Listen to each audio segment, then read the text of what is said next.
তরুণ প্রজন্মকে। এটাই আমাদের আসলে ইচ্ছা এবং আগ্রহ। দেশপ্রেম কি, কেন দেশের জন্য আসলে সূর্য সন্তানেরা ঝাঁপিয়ে পড়েছিল বা সোনার বাংলাকে ছিনিয়ে আনবার জন্য, এই সকল গল্পগুলো আসলে আমাদের অনেক ইন্সপায়ার্ড করে আমাদেরকে সামনে এগিয়ে নিয়ে যেতে।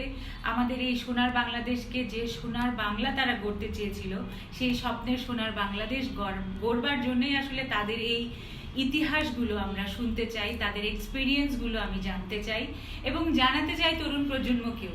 আর এখন যেহেতু আমাদের এই যুগ ডিজিটাল বাংলাদেশে বসে যদি আমরা এখনো পিছিয়ে থাকি, তাহলে আসলে আমরা অনেক পিছিয়ে পড়বো আসলে। সো আপনারা যারা আমাদের সাথে লাইভে যুক্ত হবেন, তাদের সবাইকে জানিয়ে দিচ্ছি যে আপনারাও আমাদের সাথে যুক্ত হতে পারেন এবং লাইক কমেন্ট শেয়ার করতে পারেন। এবং আপনারা যদি মনে করেন যে আপনি আমাদের সাথে এসে কেমন স্বপ্নের সোনার বাংলাদেশ গড়তে চান, যে স্বপ্নে সোনার বাংলাদেশ গড়বার জন্য আমাদের মুক্তিযোদ্ধারা জীবন বাজি রেখেছে, প্রাণ দিয়েছে, অনেক মা বোনের আত্মসম্ভ্রমের বিনিময়ে আসলে আমাদের এই সোনার বাংলাদেশ, এবং যার এক অঙ্গুলির তুলির ছোঁয়াতেই বঙ্গবন্ধুর কারণে যে আজকে আমাদের এই সোনার বাংলাদেশ, আমরা সেই মুজিব বর্ষের একদম কাছে আমরা 100 বছরের জন্মদিন পালন করব।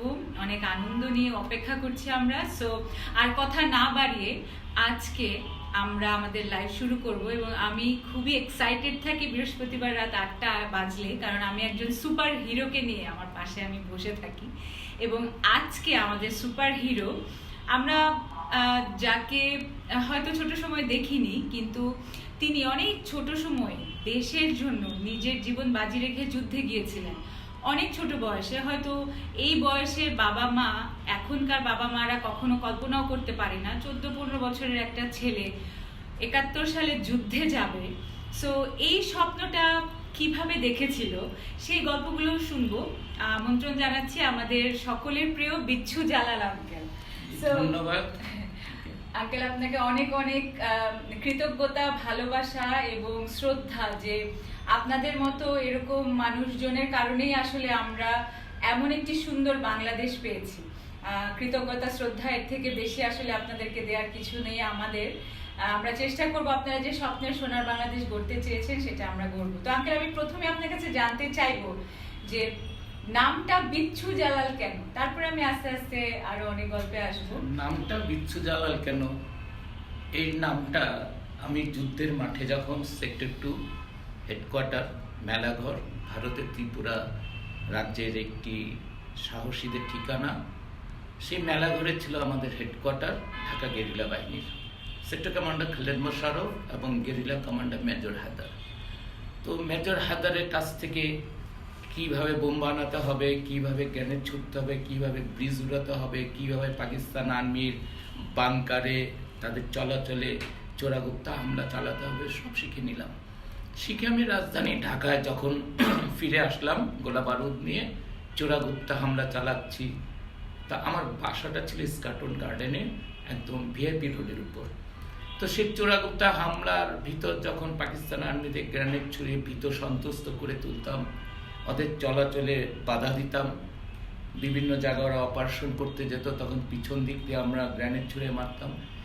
সেইগুলো যখন হেডকোয়ার্টারে চলে আসলো, যা এই রাস্তাটার ভিতর গ্রেনেডটা ছুঁড়েছে কে, সে কিশোর জালাল। আমি যখন দ্বিতীয়বার হেডকোয়ার্টারে যাই গোলা বারুদ সংগ্রহ করার জন্য, তখন তারা বলতো যা তোমাকে একটা অপারেশন দিব, তোমাকে করতে হবে, তুমি বিচ্ছুর মতো হয়ে গেছো। তো যখন খালেদ মোশাররফ, আরও কয়েকটা কারণ ছিল, কিছু গোপন তথ্য আমি সেখানে পৌঁছে দিতাম। তো এইগুলো খুব সুন্দরভাবে করতাম আমার পক্ষ থেকে। তো ওনাদের মধ্যে আমি একটা বিশ্বস্ত অর্জন করলাম এবং আমার সাহস এবং আমার বিচক্ষণতা দেখে মেজর হায়দার বলল, তুমি তো বিচ্ছুর থেকে কম না। তো ওই যে বিচ্ছু বিচ্ছু বললো, তখন আমাদের একজন হাবিলদার ছিল, সবাই লাল নানা করে ডাকতাম, তারপর সুবেদার ছিল ইদ্রিস। যখন আমাকে আমার ট্যান্টের থেকে বা বাসের বরাক ঘরে আমরা থাকতাম, যখন ডাক পড়তো হেডকোয়ার্টারে ডেকে ডাকা হতো, ওই বিচ্ছুকে নিয়ে আসো। এই বিচ্ছু বলতে বলতে আমি মেলাঘরে সবার কাছে বিচ্ছু জালাল হয়ে গেলাম। বিচ্ছু জালাল আসলে মানে আপনারা যেরকম মানে বিচক্ষণতার সাথে দেশকে স্বাধীন করেছেন। আমাদের গোলাবারুদ হয়তো তাদের মতো ছিল না, কিংবা আমাদের ট্রেনিংটা তো আমরা অনেক পরেই নিয়েছি আমি যতটুকু জানি। তো আঙ্কেল, আপনি কি কারণে আসলে দেশের জন্য এত অল্প বয়সে, মানে আপনি বলছিলেন আসার পরে যে 14-15 বছরের মতো বয়স ছিল, মানে এখনকার বাবা মা হলে আপনি কি আপনার ছেলে মেয়েকে বলতে পারবেন 14 বছরে যাও তুমি দেশের জন্য কাজ করো? তো আপনি আসলে কি স্বপ্ন নিয়ে বা কি চিন্তা করে তখন আপনার মনের মধ্যে কি জাগ্রত হয়েছিল, যে সেটা আসলে জানতে চাই আমরা। আমার বাবা ছিল ঢাকার স্পেশাল ব্রাঞ্চের একজন এসপি, তো উনি বাঙালি ছিলেন। তো তখন তো পাকিস্তান আমলে বাঙালি অবাঙালির একসাথে চাকরি করতো। তো আমার বাবা যেহেতু পুলিশে ব্রিটিশ আমল থেকে চাকরি করে আসতেন, ওনার মনের মধ্যে একটা ছিল যা অবাঙালিদের সাথে তার একটা দ্বিমত ছিল। তো আমরা 70-এর নির্বাচনে যখন জয়যুক্ত হলো আওয়ামী লীগ, বঙ্গবন্ধু যখন ক্ষমতা বসবে, ক্ষমতা দিল না, তো তখন থেকে বুঝছি যা এই অবাঙালিরা, অবাঙালি প্রেসিডেন্ট, এরা আমাদের বাঙালিদের মাসলি বাঙালি বলে, যা এরা মাছ খায় বাঙালি, এদের কিসের সাহস, কিসের ভয়। তো সেগুলো আমাদের খুব খারাপ লাগতো। তা দ্বিতীয়ত তারা আমাদের দেশের জিনিস নিয়ে পশ্চিম পাকিস্তান খুব উন্নয়ন করছে, আমাদের পাকিস্তান উন্নয়ন হচ্ছে না, এগুলো মাথায় থাকতো। এভাবে কিছু জিনিস আমার মধ্যে তোলা দেয় যা এরকম করছে কেন। তারপরে চলে আসলো 70-এর জলোচ্ছ্বাস, বন্যা, একটা টর্নেডো হলো, জলোচ্ছ্বাসের মধ্যে 12 লক্ষ লোক মারা গেল। সেখানে কোনো ত্রাণ আসলো না পাকিস্তান থেকে। তো আমরা রাস্তার ত্রাণ তোলা শুরু করলাম।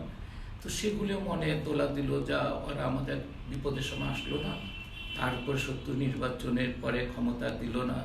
এসব মাথায় একের পর এক যখন আমাদের সন্দেহটা বাড়ায় দিচ্ছিল, চলে আসলো 1 মার্চ 71-এর। সেই 1 মার্চ আমি তখন ক্লাস 8-এ পরীক্ষা দিয়ে আজিমপুর ওয়েস্টার্ন হাই স্কুলের 9-এ উঠেছি।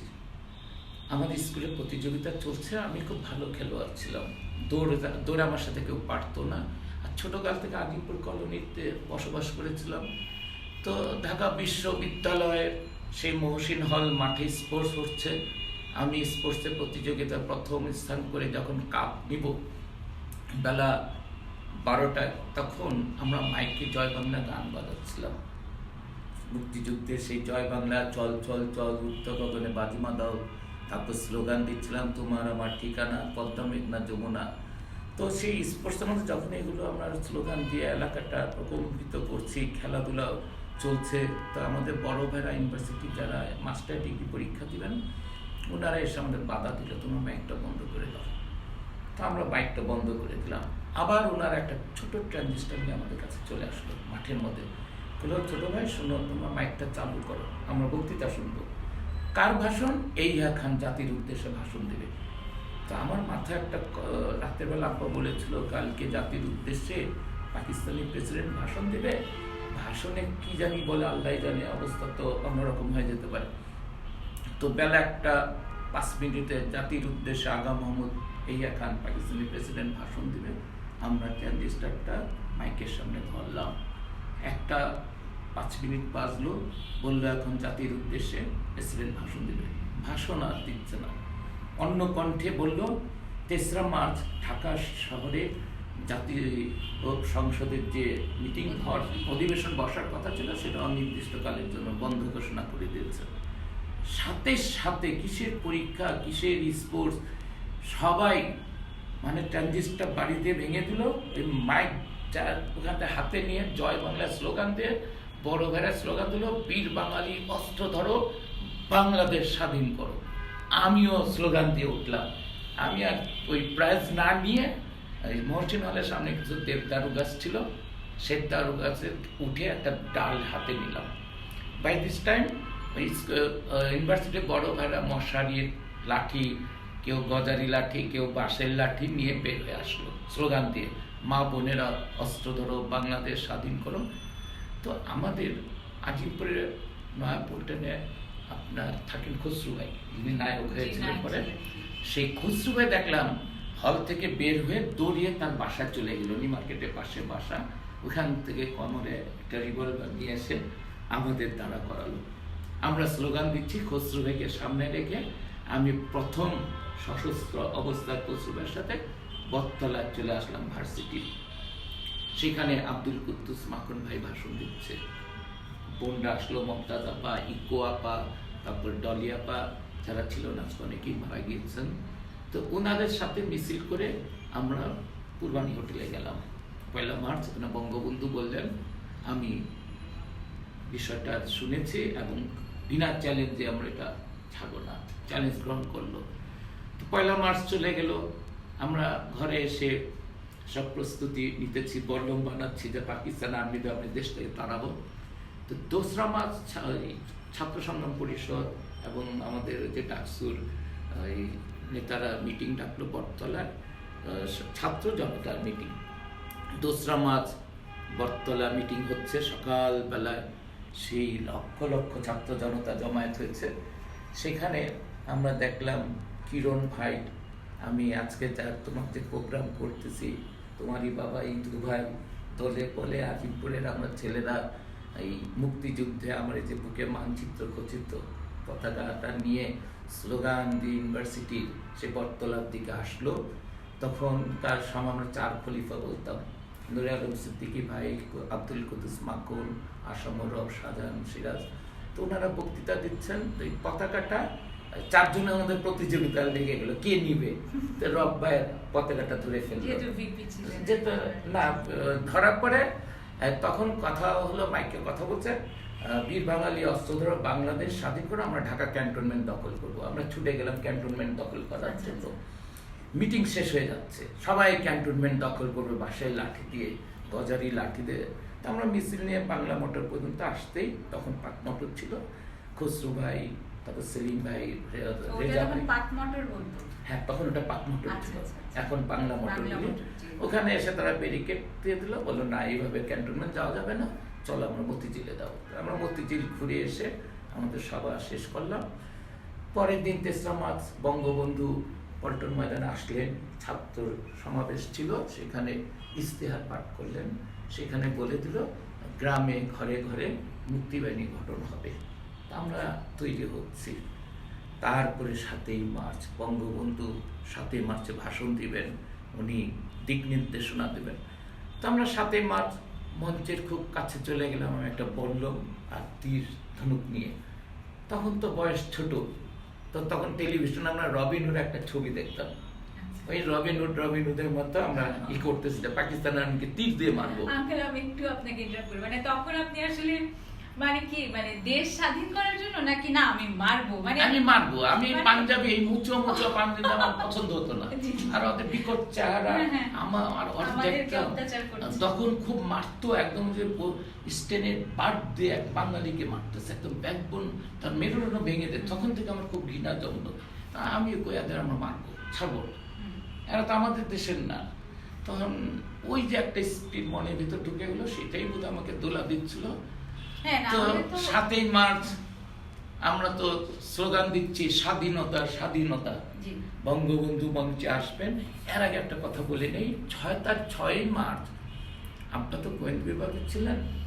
আব্বা আমাদের একটা পিয়ন ছিল, পাঠান বাজার করতো, সে পাঠান পিয়নটা আমার আম্মাকে কেঁদে কেঁদে বলছিল বেগম সাহেব শেখ মুজিবকে মেরে ফেলবে 7 তারিখে যখন ভাষণ দিতে যাবে, এই কাটাবনের এখানে পাকিস্তান আর্মি কমান্ডার আক্রমণ করে ওনাকে মেরে ফেলবে। তা আম্মা কথাটা শুনে আব্বাকে বললেন। আব্বা তখন যেহেতু গোয়েন্দা বিভাগের এসপি, সেই সিপাহীটাকে ডাকলো, তুমি কাছ থেকে শুনেছ, কে বলেছে? সিপাহীটা সবসময় সত্য কথা বলতো, যেহেতু সে পাঠান ছিল। সে বলল, স্যার এই পাঞ্জাবিদের সাথে আমাদের ঝগড়া হয়েছে, পাঠান আর পাঞ্জাবি। ওরা বলেছে শেখ মুজিবুর রহমান বিশাল সারা বাঙালি তাকে নেতা বানিয়েছে, তোরা মারবি কোথার থেকে? এসব তর্ক বিতর্ক সে জেনে গেছে না, তাকে মারা হবে। তো আমাদের খুব বিশ্বস্ত সিপাহী ছিল, আমরা ছোটকাল থেকে তাকে দেখে আসছি। তো এই কথাটা যখন আম্মাকে বললো, আব্বাকে বললো, আব্বা খবর নিল যে হ্যাঁ এরকম একটা কিছু হতে পারে। তো আমার আব্বা বা সৈয়দ নজরুল ইসলাম, উনি আমাদের সম্পর্কে আত্মীয়, তো আব্বার ছোট ভাইয়ের মতোই। তো আব্বা ওনাকে ডাকলেন, ডেকে ওনাকে বললেন যা তুমি শেখ সাহেবকে আমার নাম বলো, মোর্শেদ ভাই বলেছে বঙ্গবন্ধুর সাথে আপনার একটা সম্পর্ক ছিল ভালো, কলকাতায় যখন আপনার থাকতেন, পুলিশে চাকরি করতেন, তো সেই সুবাদে তার ভালোই ছিল। তো আব্বা যখন সৈয়দুল ইসলামকে এই কথাটা বললেন, নজরুল ইসলাম আঙ্কেল কানে কম শুনতেন, তো উনি রাজ্জাক ভাইকে পাঠালেন, যা এসপি আলাউদ্দিন সাহেবের কাছে তুমি যাও। তখন রাজ্জাক ভাই কাব্বা বুঝিয়ে বললেন, তোমরা যে কালকে 7ই মার্চে ভাষণ দিবে শেখ মুজিবুর রহমান, ওনা কোথা দিয়ে নিয়ে আসবো? যদি সায়েন্স ল্যাবে দিয়ে আসে তো কাটা বনের দিক দিয়ে আসে না, কাটা বনে পাকিস্তানের কমান্ডো আর্মিরা সিভিল ড্রেসে থাকবে, এরকম একটা কথা উঠছে, ওখানে কিছু ঘটাই দিতে পারে।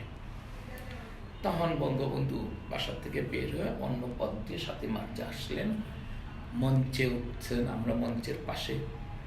তো বঙ্গবন্ধু মঞ্চে উঠে মঞ্চে উঠে একবার সামনে হাত দেখালো, ডান দিকে হাত দেখালো, বাম দিকে এভাবে হাত দেখে মঞ্চের সেই মাইক্রোফোনের সামনে দাঁড়িয়ে চশমাটা খুললেন। ভাইরা আমার, সম্বোধন দিয়ে বক্তৃতা শুরু হলো। ওদের 2-3 মিনিট বক্তৃতা দেওয়ার পর সেই কসাই টিক্কা খান পাকিস্তানি পিআইএ প্লেনে আমাদের সবার মঞ্চের উপর দিয়ে ঢাকা তেজগাঁ এয়ারপোর্টে নামার জন্য প্লেনটা আসছে, সাথে 2টা হেলিকপ্টার আর 2টা জেট বিমান তাকে পাহারা দিয়ে আছে। বঙ্গবন্ধুর ভাষণ চলছে। আমরা তখন জেনে গিয়েছি ঢাকা ক্লাবের পিছন দিকটাতে পাকিস্তান আর্মি বসে আছে ওত পেতে, রমনা প্রেসিডেন্ট হাউসের সামনে ওত পেতে বসে আছে, তারপর হাইকোর্টের সামনে পাকিস্তান আর্মি ওত পেতে বসে আছে, আর শাহবাগ, এটা তো আজকে যেটা বঙ্গবন্ধু হসপিটাল, এটা তখন হোটেল ছিল, হোটেলের উপরে পাকিস্তান আর্মি ওত পেতে বসে আছে। যদি বঙ্গবন্ধু স্বাধীনতার ডাক দিয়ে দেয়, তাহলে আমরা যারা সভামঞ্চে আছি বা মিটিং শুনতেছি, এখানে বৃষ্টির মতো গুলি মারবে। বঙ্গবন্ধু তার আঙ্গুল, সেই বজ্রকণ্ঠ, এক আঙ্গুলের ইশারায় তার সেই বিশ্ব কাঁপানো ভাষণটা দিলেন, 18 মিনিটের ভাষণ। সেই ভাষণে আমরা দিক নির্দেশ পেয়ে গেলাম, ঘরে আসলাম, 6তলা বিল্ডিংয়ের উপর আমরা সেই স্বাধীন মানচিত্র খচিত পতাকা উড়িয়ে দিলাম। নিচে পাকিস্তান আর্মির ক্যাম্প, নেভাল অফিস ছিল, ওখানে পাকিস্তান আর্মি সশস্ত্র অবস্থা নিল। তো রাত্রেবেলা কারফিউ দেওয়া শুরু হলো, ছাদের থেকে আমরা পাকিস্তান আর্মিদের গুলতি মারছি, তো ওরাও গুলি ফুটাচ্ছে, কোথার থেকে আমরা গুলতি মারি বুঝতে পারে না, এভাবে আমাদের চলছে। অনেক জায়গায় তারা গুলি বর্ষণ করছে, মানুষ মারা যাচ্ছে, আমরা লাশগুলো নিয়ে পল্টন ময়দানে মিছিল করছি। এভাবে 7ই মার্চের থেকে 13ই মার্চ চলে আসলো, খবর পেলাম পাকিস্তানি প্রেসিডেন্ট বঙ্গবন্ধুর সাথে বৈঠক করবে, আসছেন। তো আমাদের বাসার সামনে হোটেল ইন্টারকন্টিনেন্টাল, যেটা এখন রূপসী বাংলা ছিল, সেখানে পাকিস্তান আর্মির ট্যাঙ্ক এসে গড়গড় গড়গড় শব্দে একটা ট্যাঙ্ক এসে হোটেলের নিচে অবস্থান নিল। তো আমরা বললাম, যুদ্ধ ট্যাঙ্ক আমাদের বাসার সামনে কেন? এগুলো তো যুদ্ধের মাঠে থাকে। দেখলাম ট্যাঙ্কের উপর সেই কালো পোশাক পরে ইয়া মচুয়া দানব যারা কিছু পাঞ্জাবি আর্মি বসে আছে। আমরা সামনেতে যাই, জয় বাংলা স্লোগান দেই, উর্দুতে স্লোগান দিতাম, লড়কে লেগে বাংলাদেশ। ওরা চোখ বড় করে আমাদের দিকে তাকাতো।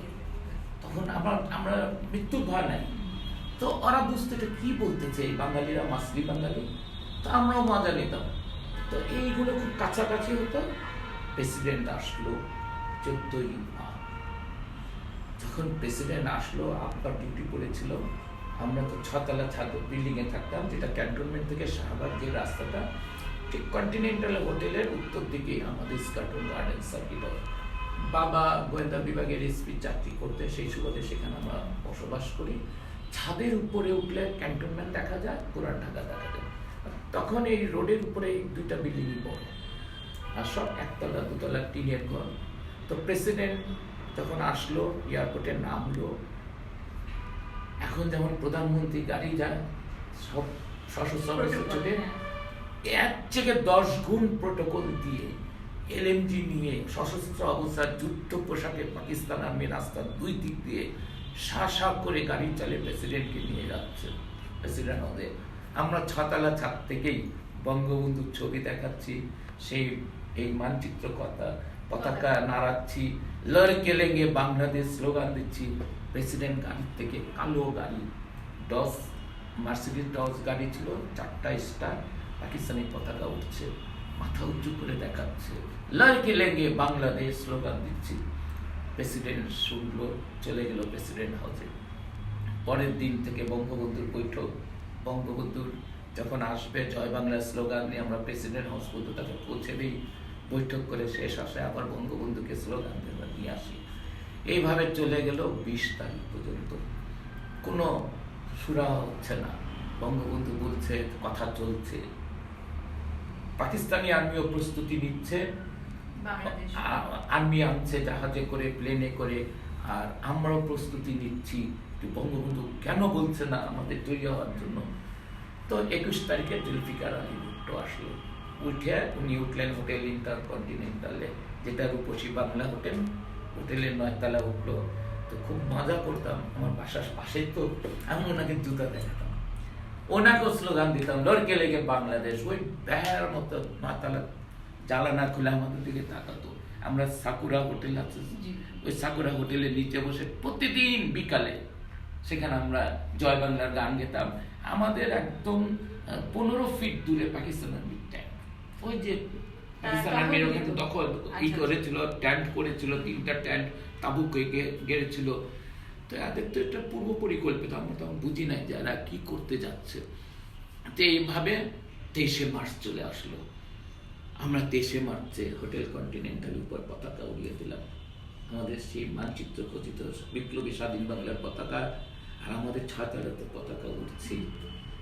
23 চলে গেল, 24 চলে গেল, ঢাকা শহর মানে কি হবে আমরা বুঝতে পারছি না। 25শে মার্চ সকালবেলায় দেখলাম টিক্কা খান, জেনারেল রহিম, জেনারেল জামশেদ, রাও ফরমান আলী, জেনারেল মিট্টি খান, তারপর গুল, এরা সব ক্যান্টনমেন্ট থেকে আর্মির পোশাকি সশস্ত্র প্রহরায় ওরা আমাদের বাসার দেওয়াল ঘেঁষে প্রেসিডেন্ট হাউসে গেলেন।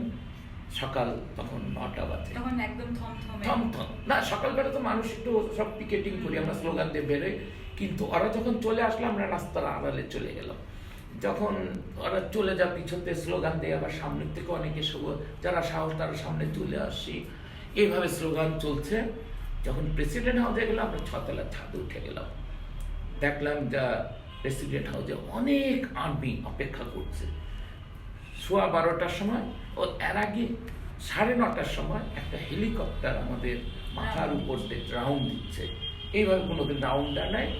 আর একটা হেলিকপ্টার ওই কুমিল্লার দিকে যাচ্ছে, মাথার উপর দিয়ে একটা রাউন্ড দিচ্ছে। যে হেলিকপ্টারটা চক্কর দিচ্ছে, গোল অল্প একটু জায়গার মধ্যে চক্কর দিচ্ছে, 2বার চক্কর দিল, জানালা খুলে বিরাট একটা টেলিভিশন ক্যামেরা ধরে রেখে মুভি ক্যামেরা দিয়ে ইচ্ছে। তা আমরা গুলতি নিয়ে ওকে মারছি, বুঝতে পারছিলাম না কি অবস্থাটা কি হয়। আর তখন কাক, শকুন, চিল, পুরো আকাশটা ভরে গেছে আমাদের মাথার উপরে, পুরো আকাশটা শকুন ঘুরতেছে। তো যখন প্রেসিডেন্ট হাউসের থেকে বেলা 12:15টার সময় প্রেসিডেন্টকে আর্মি পোশাকে, যুদ্ধ পোশাকের আর্মিগুলো নিয়ে ক্যান্টনমেন্টে চলে গেল, আমরা ধিক্কার জানালাম। আগের মতোই পতাকা নাড়াচ্ছি, স্লোগান দিচ্ছি, বঙ্গবন্ধুর ছবি দেখাচ্ছি, আবার কেউ কেউ হাতে জুতা নিয়েও চলে আসছে। তো প্রেসিডেন্ট চলে গেল ক্যান্টনমেন্ট, আবার ফিরে আসলো 3:15টার সময়। তো আমরা তখনও ধিক্কার জানালাম। প্রেসিডেন্ট আবার যখন 4:30টার দিকে আর্মি বহর চলে যাচ্ছে রমনা প্রেসিডেন্ট হাউস থেকে ক্যান্টনমেন্টের দিকে, তো আমরা তখন একটা জিনিস দেখলাম, প্রেসিডেন্টের গাড়ির মধ্যে প্রেসিডেন্ট ইয়াহিয়া খানকে দেখা গেল না, একটা লোক বসে আছে মোটা সোটা, প্রেসিডেন্ট নাই। তো গাড়ি চলে গেল। তো প্রেসিডেন্ট গাড়ির শেষ বহরে যে মিলিটারি পুলিশের গাড়ি, তারা আমাদের ছাদের উপর থেকে আমরা স্লোগান দিচ্ছি, তারা আমাদের একটু ইঙ্গিত দিল যা অসভ্য ভঙ্গিমায়। তো আমরাও তাদের বললাম, তোমরা আমাদের মারবা, আমরাও তোমাদের ছাড়বো না। আমরাও সেই ভঙ্গিমাটা উত্তর দিয়ে দিলাম। আমাদের গার্জেনরা এটা দেখে আমাদের খুব মন্দ কথা বলতেছিল, হ্যাঁ তোমরা বাবা মার কথা শোনো না, যাদব তোমরা এইসব করতেছো, পাকিস্তান আর্মি তো কারফিউ দিলে তোমাদের ধরবে। আমরা তো তখন বাবা মার কথা ভুলে গেছি। বঙ্গবন্ধু, এই যে বঙ্গবন্ধুর একটা বজ্রকণ্ঠ, তখন বাবা মাও জানে সে মুজিবাদের কিনে ফেলেছে, আমরা তো এখন আমাদের কথা শুনবে না। সকাল হলে নাস্তা না খেয়ে আমরা রাজপথে চলে আসি, দুপুরবেলা খেলাম, কখনো কখনো খায় নাই, খালি পিকেটিং করছি, স্লোগান দিচ্ছি, এদের সাথে আমরা লড়বো। তো 25শে মার্চ এই এখন যখন চলে গেল, বিকালবেলা প্রেসিডেন্ট চলে গেল, তার আধা ঘন্টা পর অনেক আর্মির প্রায় 14-15টা বড় লরি করে পাকিস্তান আর্মির সিভিল পোশাকে, কাবলি পোশাকে পরে, আর্মির একটা নিয়ম আছে, আর্মির গাড়িতে 24 জন আর একজন সামনে বসে, মোট 26 জন বসবে। আচ্ছা আচ্ছা। তো ওইখানে আমরা দেখলাম আর্মির গাড়ির মধ্যে ঠাসাঠাসি করে 60-70 জন একটা গাড়ির মধ্যে, আর সব সিভিল পোশাকে। ওরা এসে, আমরা প্রায় 150 ছেলে, সাহসী ছেলে স্কোয়াড্রনে স্লোগান দিচ্ছে, আর্মির গাড়ি এগিয়ে আসছে। তো ওরাও গাড়িগুলো থামায় দিল, দেখতেছে যে আমরা দেখছে, ওরা বলতেছে বহুত ভাবতে পারে যে আমরা দেখছে গোলা বারুদ আছে বা বোম আছে, কিন্তু আমরা প্রথম বুঝি না যে এই আর্মির গাড়ির ভিতরে আর্মি আছে। যখন ওরা আস্তে আস্তে যাচ্ছে, একদম গাড়ির সামনে 2 হাত সামনে গিয়ে আমরা স্লোগান দিচ্ছি, লড়কে লেঙ্গে বাংলাদেশ। ওরা তো অবাক, যা বোম মারে কিনা। তো কিছু অ্যাম্বুলেন্স, আমার ধারণা সেই অ্যাম্বুলেন্সের মধ্যে অস্ত্র গোলা বারুদ ছিল, যেগুলো প্রেসিডেন্ট হাউসে নিয়ে গেল, পাস করা হচ্ছে। তো ওরা যখন প্রেসিডেন্ট হাউসে গেল, তো আমরা ছাদের থেকে দেখতেছি যে সব প্রেসিডেন্ট হাউসে নামতেছে। তো পরবর্তীতে আরেকটা ঘটনা হলো, বিকাল বেলার আগে আমরা খবর পেলাম পাকিস্তান আর্মি গুলিস্তানের টিএনটি অফিস দখল করে নিয়েছে, মগবাজের টিএনটি অফিস দখল করে নিয়েছে। এই যে এখানে যে হ্যাঁ, এখানে যে টিএনটি এটা দখল করে নিয়েছে। রেডিও অফিসে আর্মি ঢুকে গিয়েছে, টেলিভিশন অফিসেও আর্মি ঢুকে গেছে। তা আব্বার কাছ থেকে এগুলি আমরা কনফার্ম হয়ে নিলাম। আব্বা বলছে, হ্যাঁ তোমরা কি ভাব, তোমাদের কি দরকার? বললাম, আব্বা বোধহয় গন্ডগোল হয়ে যাবে, বোধহয় কড়াকড়ি মার্শাল দিতে পারে। তখন আমরা, তখন একটা টেলিগ্রাম বের হতো কাগজের, 10 পয়সা দাম ছিল। এক হকার, আমরা ওর নামটা ভুলে গিয়েছি, খুব বড় গলা ছিল, চিল্লা টেলিগ্রাম টেলিগ্রাম। তো আমরা দৌড়তে, ছতলা ছাদেতে দৌড়তে নামলাম, টেলিগ্রামে বড় অক্ষরে লেখা, ঢাকা আক্রমণ হবে। তখন বিকেল 5টা বাজে। তো ঢাকা আক্রমণ হবে, কি করব কোনো নির্দেশ পাচ্ছি না। 25 তারিখে বিকেলে। তো সন্ধ্যা হয়ে এলো। তা আমরা তখন বিবিসি রেডিও শুনি আর আকাশবাণী রেডিও। যখন রেডিওর খবরের টাইম হয়, শত শত লোক জমে যায়। তখন তারা তো টেলিভিশন ছিল না, রেডিওর উপরই নির্ভর করা হতো। তো সন্ধ্যা হওয়ার আগে, মাগরিবের নামাজের পরপরই আমরা দাঁড়িয়ে আছি, পিকেটিং দিচ্ছি, কি হবে। সবাই একজন আরেকজন কানাঘুষা করছে। আমরা দেখতে পাচ্ছি আমার বাসার সামনে যে এখন যেটা ফেয়ারলি হাউস, যেটা অপোজিটে, মানে সার্কিট হাউসের পাশে নেভাল অফিস, ওই অফিসে অনেক আর্মি এসে উঠলো। তারপরে এই কন্টিনেন্টাল হোটেলের সামনে আরো আর্মি এসে জমা হলো। তো আমরা আর্মির সামনে গেলাম, ভুট্টোতে 9 তলা বসে আছে, সাকুরার সামনে আমরা স্লোগান দিচ্ছি। তখনও বুঝতে পারছি না কি হবে। তো আমাদের কাছে রাত্র প্রায় 7টার সময় আব্দুল কুদ্দুস মাখন ভাই এলেন, আর ইউনিভার্সিটিতে আমার এই চাচাতো ভাই নাটক করতেন, পচার মা, ওনার ছেলে আসলো, এসে বললো, জালাল চলো সার্কিট হাউসে যাদের কাছে অস্ত্র আছে এগুলো আমাদের নিয়ে নিতে হবে। তো আমি ভাইকে বললাম, ভাইয়া একটা অস্ত্র এখন নেওয়া যাবে না, সব গার্জেন ঘরে, আব্বারটাও নেওয়া যাবে না। আব্বার একটা রিভলভার ছিল, সেটা আমি একবার নিয়েছিলাম। তো আব্বা তখন ঘরে, আমি বললাম নেওয়া যাবে না, কারণ আজকে রাতে এইগুলো আয়োজন করতে হবে। আমি বললাম একটাও আমরা পারবো না, সব গার্জেন ঘরে ঘরে, কালকে যখন অফিসে চলে যাবে জিনিসগুলো আমরা নিয়ে নেব। তখন বলো, তাহলে এক কাজ করো, এগুলো নেওয়া যাবে না, তোমরা ব্যারিকেড তৈরি করো, রাস্তা কাটো। সাথে সাথে আমরা রাস্তা কাটা শুরু করলাম, বা আমাদের বাসার সামনেই গাছ কেটে ফেললাম, সাজনা গাছ, আম গাছ কেটে রাস্তার মধ্যে দিলাম। দেখলাম, ও মাই, এটা তো এত বড় রাস্তায় এইগুলোতে হবে না। কারণ পাকিস্তান আর্মি যে সামনে ছিল নেভি ক্যাম্পে, ওরা আমাদের বললো, উর্দুতে বললো, তোমরা চলে যাও, নাহলে গুলি করবো। আমরা সরে গেলাম। গিয়ে যখন রাত্র 8টা বাজলো, তখন আমরা চলে আসলাম পাক মোটর, যেটা বাংলা মোটর। এখানে এসে একটা বিরাট ব্যারিকেড দিয়ে দিলাম, এত বড় ব্যারিকেড দিলাম। এখানে হাতির পুলের রুহুল আমিনরা আসলো, মগবাজার থেকে ছেলেরা আসলো, ইস্কাটনের ছেলেরা যারা সাহসী, তারা সব আমরা ব্যারিকেড তৈরি করলাম, ঠেলা গাড়ি, যে পানির ট্যাঙ্ক, গাছের গোড়ালি এনে এত বড় একটা ব্যারিকেড তৈরি করলাম যে কোনো গাড়ি আসতে পারবে না, যেতেও পারবে না। এভাবে আমরা 10:30 বেজে গেল। তখন দেখছি ক্যান্টনমেন্টের দিক থেকে অনেকগুলো গাড়ি খুব আস্তে আস্তে এগিয়ে আসছে, আস্তে আস্তে এগিয়ে আসছে। আমরা বুঝতে পারলাম পাকিস্তান আর্মি বোধহয় কারফিউ দিবে এবং আমাদের মারবে। তো আমরা তো মৃত্যুর জন্য রেডি। ওরা এসে ঠিক অবস্থানটা নিল এখন যে সোনারগাঁও হোটেলটা, হোটেলের সামনে, আর আমাদের অবস্থানটা বাংলা পাকমাটন মোড়টার মধ্যে 100 গজ। আমরা স্লোগান দিচ্ছি, ওরা ওয়ারলেসে কথা বলছে যে সামনে রোড ব্লক করা রাখা হয়েছে, এটাকে ভাঙতে হলে আমাদের গুলি করে এগিয়ে যেতে হবে। আমরা উর্দু কথা হলে বুঝতে পারতাম, আর পাঞ্জাবি ভাষা আমরা বুঝতে পারতাম না। তো বুঝতে পারছি আর্মিরা এই ব্যারিকেড ভাঙার চেষ্টা করবে। এইভাবে 10:30 11:30 বেজে গেল। তো জোহরা মার্কেট ছিল পাশে, একটা পাঠান দারোয়ান ছিল, সে আমাদের চিনত। সে দারোয়ানটা বললো, ভাই তোমরা চলে যাও, ওরা পাঞ্জাবি ভাষা বলছে, যে কয়েকটা এখানে আছে সবাইকে মেরে ফেলবে। তো আমরা বললাম আমরাও মারবো।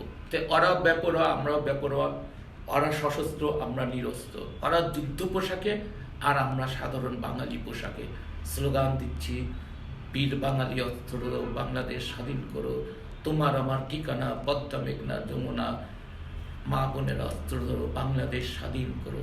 স্লোগানে প্রকম্পিত হয়ে উঠেছে বাংলা মোটর এলাকা। পাকিস্তান আর্মিরা তখন ওখানে স্তব্ধ হয়ে দাঁড়িয়ে আছে। 11:30টার সময় মগবাজারের দিক থেকে একটা ভক্সওয়াগন গাড়িতে 4 জন লোক আসলো। আমরা মনে করলাম আমাদের ছাত্র নেতারা আসে, দৌড়ে গেলাম গাড়ির সামনে।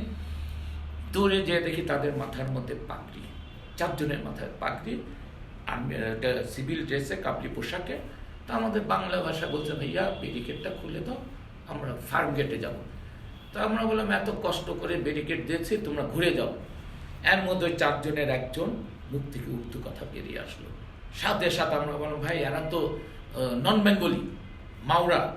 সাথে সাথে আমাদের ব্যারিকেডের ছেলেরা এসে গাড়িটা ঘেরাও করে, ইস্কাটনের সাহসী সন্তান লুৎফর ভাই, ঢাকা কলেজের ছাত্র, আমাদের এই ইস্কাটন সংগ্রাম কমিটির সহসভাপতি ছিলেন, সে যখন ওই ভক্সওয়াগন গাড়ির ড্রাইভারটাকে কলার ধরে টানবে, পিছনে বসা সেই আর্মি তার বড় রিভলভারতে তার মাথার মধ্যে গুলিটা করলো। তখন বাজে 11, ঠিক 11:30। লুৎফর ওখানে স্তব্ধ হয়ে মৃত্যুবরণ করলো। সাথে আর একটা ছেলে তো তার বুকে গুলি করলো, ছটফট করছে। আমরা দৌড়িয়ে পালিয়ে গেলাম, যে যেদিকে পারছি। এত কাছ থেকে গুলি কখনো দেখি নাই। তা আমি পাকিস্তান আর্মির দিকে দৌড় দিচ্ছি, পিছনে নাগে। আমার মাথায় যখন আসলো সামনে তো পাকিস্তানি আর্মি, আমি তখন দৌড়তে, দারুল কাবা একটা হোটেল ছিল সোনারগাঁও হোটেলের পাশে। তখন ঢাকা শহর অন্ধকার হয়ে গেছে, সমস্ত কারেন্ট এরা বন্ধ করে দিয়েছে, টেলিফোন বন্ধ, কারেন্ট বন্ধ, তারপরে রেডিও বন্ধ। তখন আমরা অন্ধকারের মধ্যে ব্যারিকেড দিচ্ছিলাম। আমি যখন দারুল কাবাব হোটেলে দৌড়ে গেলাম, আমি হোটেলের একটা কাঠ ভেঙে ট্রেনে পড়ে গেলাম। তখনই ট্রেন থেকে উঠা উঁকি মেরে দেখছি পাকিস্তান আর্মিগুলি, পাকিস্তান আর্মির মেন রোডে, আর আমি নর্দমার মধ্যে উঁকি মেরে দেখছি পাকিস্তান আর্মিরা যুদ্ধ পোশাকে একদম পুরো অস্ত্র লোড করলো, কাক করতেছে, বিরাট একটা শব্দ হচ্ছে। শত শত আর্মি, মাথায় লোহার টুপি, তারপর যুদ্ধ ম্যাগজিন ভরা। হঠাৎ একটা জিপ থেকে সার্চ লাইটের আলো আসলো, তো বুঝতে পারলাম ওরা ওদের ব্যানেটগুলো চকচক করছে, দাঁতগুলো কিলবিল করছে। এর মধ্যেই কিছু ছেলে, সাহসী ছেলে তো সব জায়গায় থাকে, একটা পেট্রোল বোম ছুড়ে মারলো আর্মির দিকে। তখন ওই অন্ধকারের মধ্যে পেট্রোল বোমের আলোতে ওদের দাঁতগুলো চকচক করছে, ব্যানেটগুলো চকচক করছে। হঠাৎ এই অন্ধকারের মধ্যে 11:37 বা একটু বেশি হতে পারে, অন্ধকার আকাশ একটা বোমের শব্দ হলো এবং অন্ধকার আকাশটা সাদা হয়ে গেল। সাথে সাথে দাঁড়িয়ে থাকা আর্মিগুলি পাকিস্তান জিন্দাবাদ বলে, ইয়ালি হায়দার বলে বৃষ্টির মতো গুলি করছে। আমরা যারা ব্যারিকেডে যারা দাঁড়িয়েছিল, ওরা পিঁপড়ার মতো ঝরে পড়ছে। পাকিস্তান অনেক দূরে গিয়ে ব্যানে চার্জ করে আবার গুলি করছে। এভাবে গুলির শব্দ বাড়ছে, লাল গুলি অন্ধকার মধ্যে চেষ্টার করে ছুটে যাচ্ছে। ওইখানে শত শত ছেলেরা ছিলাম, তারা পিঁপড়ার মতো ঝরে পড়ছে। এভাবে এলাকাটা যখন দখল করে গেল, আমাদের জয় বাংলা স্লোগান হারিয়ে যাচ্ছে। তখন স্লোগান হচ্ছে মগবাজারের দিক থেকে। এইভাবে ওরা যখন এদিকে এগিয়ে আসবে, তখন মগবাজারের স্লোগানও হারিয়ে যাচ্ছে। বৃষ্টির মতো মেশিন গানের গুলির শব্দ বেড়ে যাচ্ছে। তা আমি দারুল কাবাব থেকে উঠে যখন বিশ্ব সাহিত্য এক গলি আছে, সেখানে আসলাম। এসে দেখছি যা তার অপোজিটের ড্যাফোডিল হোটেল ছিল, হোটেলের ভিতরে আমাদের কিছু কর্মী ঢুকে গিয়েছিল, তাদের এইভাবে হাতে মাথা দিয়ে ব্যারিকেডের সামনে এনে একটা ব্যারিকেড চাপড়ে তাদেরকেও গুলি করে মারলো, প্যানে চার্জ করলো করে সাথে সাথে ওরা গাড়িতে উঠে আর্মির গাড়ির প্রথম সেখানে ব্রিগেডিয়ার জাহাঙ্গীর আরবাব ববি ঢাকা 57 ব্রিগেডের কমান্ডার ছিল, 32 পাঞ্জাব, 22 পাঞ্জাব, 22 বেলুচ রেজিমেন্ট এবং 18 পাঞ্জাবের রেজিমেন্ট নিয়ে শত শত আর্মির বহর নিয়ে প্রথম বহরটা চলে গেল মগবাজারের দিকে, দ্বিতীয় বহরটা চলে গেল আমার বাসার দাওয়াল গেসের রমনা থানার দিকে, আর তৃতীয় বহরটা চলে গেল ভার্সিটির দিকে। আমি বিশ্ব সাহিত্য কেন্দ্রের গলির ভিতর অনেক ডেড বডি দেখলাম। একটা ছেলে গ্যাগাচ্ছে, আমাকে পানি দাও পানি দাও, আমি তো পানি কোথায় পাবো। যত এগিয়ে আসছি তত লাশ দেখছি। তো আমি বাসায় দাওয়াল টপকে না, তখনও রাজারবাগে যাওয়া হয়নি, তখন 12:15।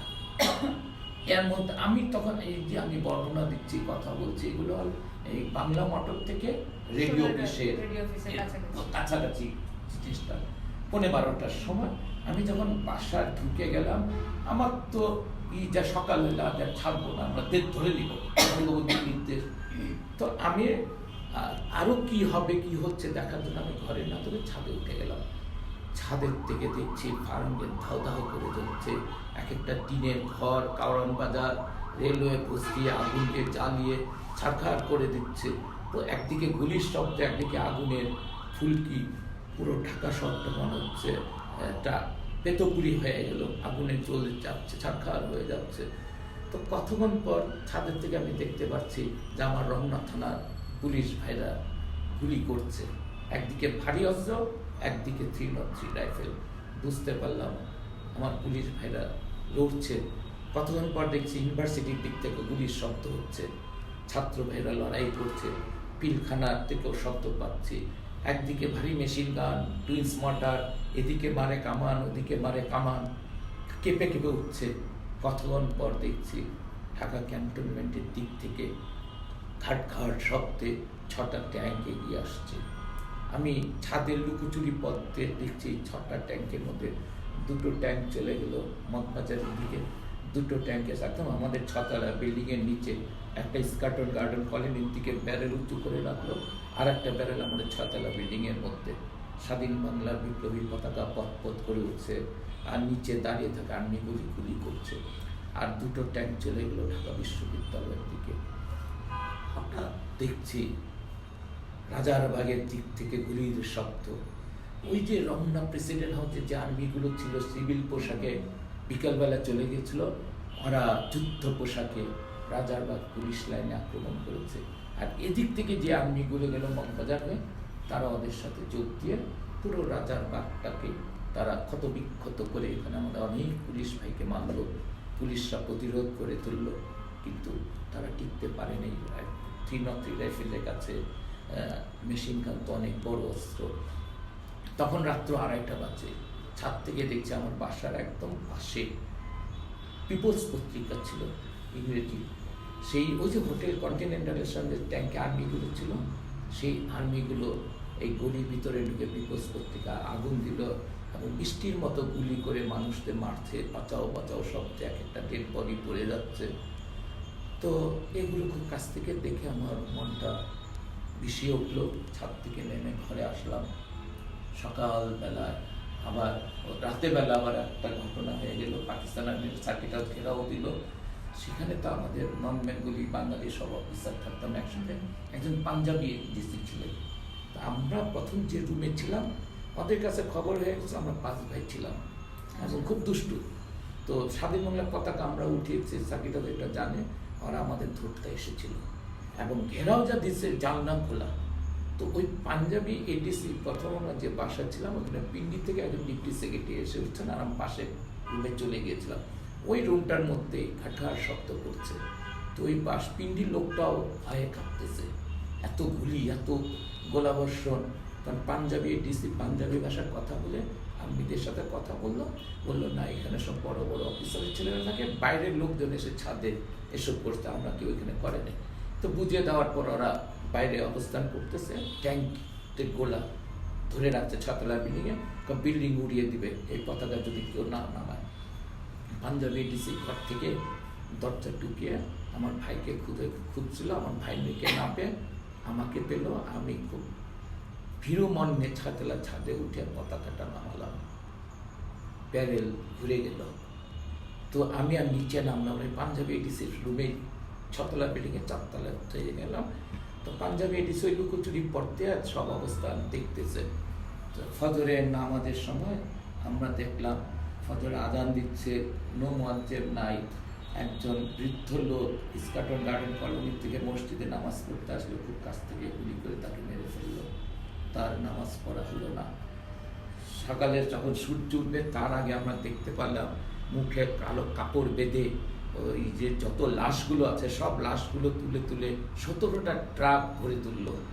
একটা দুটো না, 17টা ট্রাক লাশ হলো। শুধু বাংলা মোটরের এখান থেকে আমাদের রেডিও অফিস পর্যন্ত এই রাস্তাটা 17টা ট্রাকের ডেড বডি নিয়ে গেল। আমরা লুকোচুরি পড়তে দেখলাম পাঞ্জাবি এডিসি। আমি ট্রাক লাশ চলে যাওয়ার পর ওই যে বিদেশি সাংবাদিক যারা আছে, এই বিদেশি সাংবাদিক হোটেল কন্টিনেন্টালে ছিল, আর্মি প্রহরা ওদের আর্মির গাড়ির মধ্যে ঠাসি করে ধরে তেজগাঁও ক্যান্টনমেন্টের দিকে নিয়ে গেলো। তারপরে দেখলাম 9:45টার সময় সেই জুলফিকার আলী ভুট্টো যে হোটেল কন্টিনেন্টালে ছিল, সেই ব্রিগেডিয়ার জাহাঙ্গীর আরবাব যে গণহত্যার জন্য কমান্ড করেছিল, সে 2টা আর্মির গাড়ি নিয়ে ভুট্টোকে কন্টিনেন্টাল হোটেল থেকে আর্মি প্রহরা যখন এয়ারপোর্টে নিয়ে যাবে, ঠিক আমাদের বাসার সামনে ট্যাঙ্কগুলো ছিল, ওই ট্যাঙ্কের আর্মিদের সাথে হাত মিলাচ্ছে, ওদের ঘুষি মারছে, দাঁত বের করে তাদের বাহবা দিচ্ছে। আমার খুব খারাপ লাগলো। তো ভুট্টো চলে গেল, তখন প্রেতপুরি গুলির শব্দ কমে আসছে। তো আমাকে পাঞ্জাবি ডিসি নিয়ে আমরা দুজনে ছাদে উঠলাম। ছাদ দিয়ে দেখছি রাজারবাগের আগুন তখনও জ্বলছে, কারওয়ান বাজারের আগুন জ্বলছে, রেল লাইনের আগুন জ্বলছে, ফার্মগেটের আগুন জ্বলছে। তো চতুর্দিকে থেমে থেমে গুলি হচ্ছে। জুম্মার নামাজ কেউ নামাজ পড়তে আসলো না। দুপুরবেলা পুরান ঢাকাও আগুন জ্বালাচ্ছে, গুলি ফুটছে। এভাবে 26 তারিখ চলে গেল। 27 তারিখে কারফিউ চললো 2 ঘন্টার জন্য। প্রথম ছুটে গেলাম বাংলা মোটরে, 2 ইঞ্চি রক্ত জমা। ওই রক্তের উপরে মানুষের দাঁত চোখ কিলবিল করছে, আর জুতো, কত জোড়া জুতো যে ওখানে পড়ে আছে। দেখলাম মাথার মগজগুলো থেতলে পচা দুর্গন্ধ বের হয়ে গেছে। থাকতে পারলাম না, চলে আসলাম। পিপলস পত্রিকায় গেলাম, আগুনে পুড়ে জড়াজড়ি করা লাশ দেখলাম দাঁড়িয়ে আছে, পুরে লাশ, ডেড বডি। তো এগুলো দেখে মানে কি বলবো, বোবার মতো হয়ে গেলাম। 27 গেল, 28 হলো, তখন খবর পেলাম স্বাধীন বাংলা বেতার কেন্দ্র থেকে আহ্বান করছে, বঙ্গবন্ধু শেখ মুজিবুর রহমান যুদ্ধের মাঠে যুদ্ধ করছেন। বুকটা বড় হয়ে গেল। বঙ্গবন্ধু মরে নাই, উনি যুদ্ধের মাঠে, রণাঙ্গনের মাঠে যুদ্ধ করছেন। আকাশবাণী কলকাতা বলছে শেখ মুজিবুর রহমান যুদ্ধের মাঠে যুদ্ধ পরিচালনা করছেন। বুকটা ঘুরে গেল। আমি যুদ্ধে যাব, আমি প্রতিশোধ নেব। আমার ভাইকে হত্যা করেছে, প্রতিশোধ না নিয়ে তাহলে আমি বাঙালি না। আমার অপেক্ষা করছি কিভাবে যাব। এপ্রিল মাস চলে আসলো, দেখলাম দালালরা এই যে গোলাম আজম পাকিস্তান জিন্দাবাদ স্লোগান দিয়ে, আর্মি জিন্দাবাদ স্লোগান দিয়ে রাস্তায় নেমে গেল। ওরা শান্তি চায়, আওয়ামী লীগের ধ্বংস চায়। তো খুব কাছ থেকে দেখলাম এরা দালালি করা শুরু করলো। তখন এই নিজামী মুজাহিদ সার্কিট হাউসে আসলো কিছু আর্মি নিয়ে। আমরা যে বিল্ডিংটাতে থাকি পরের বিল্ডিংটা, আমাদের এক বোন সুন্দর গান গেতেন, শহীদ মিনারে গান গিয়েছিল 21শে ফেব্রুয়ারি উপলক্ষে। তাকে ধরে নিয়ে গেল। তাকে যখন ধরে নিয়ে গেল, সন্ধ্যাবেলা আমার মা আমাকে খাবার টেবিলে বলছে, বাবা আজকে ওই বোনটাকে নিয়ে গেল, মেয়েটাকে ধরে নিয়ে গেল, কালকে তোর বোনকে নিয়ে, পরশু আমাকে ধরে নিয়ে যাবে। যে তোরা কি মা বোনের ইজ্জত রক্ষা করতে পারবি না? মায়ের চোখ দিয়ে পানি পড়ছে। আমি বললাম, কেন মা পারবো না? মা বোনের ইজ্জত রক্ষা করতে হলে চোখের জল দিয়ে ইজ্জত রক্ষা করা যাবে না। ইজ্জত রক্ষা করতে হলে রক্ত দিতে হবে, আর রক্ত দিতে হলে হাতে অস্ত্র নিতে হবে। মার দিকে তাকিয়ে বললাম, মা তোমার দুধ খেয়েছে, বঙ্গবন্ধুর বজ্রকণ্ঠ শুনেছি, প্রতিশোধ নেব।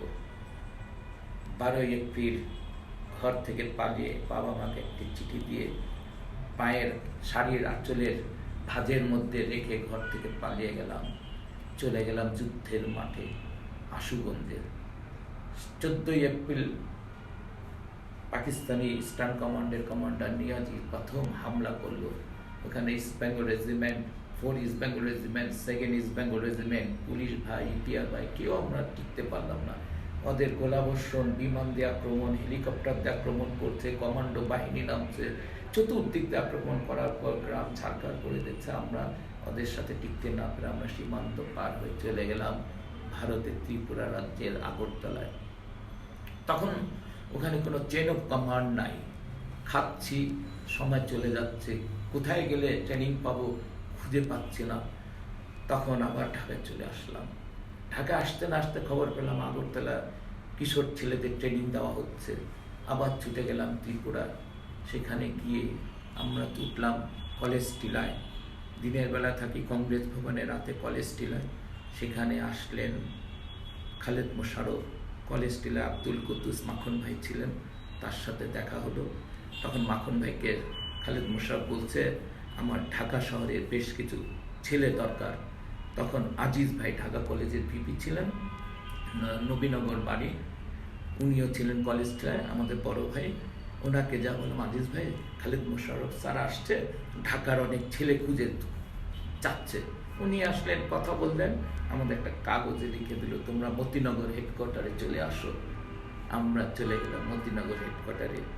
সেখানে যখন গেলাম, সেখানে দেখলাম ক্র্যাক পাটুরের মায়া ভাই, উলফত ভাই, ফতে আলী ভাই, কাজী ভাই, তারপর আমাদের আজিমপুরের টুলটুল ভাই, অনেক বড় ভাইদের পেলাম যারা ইউনিভার্সিটিতে পড়ে।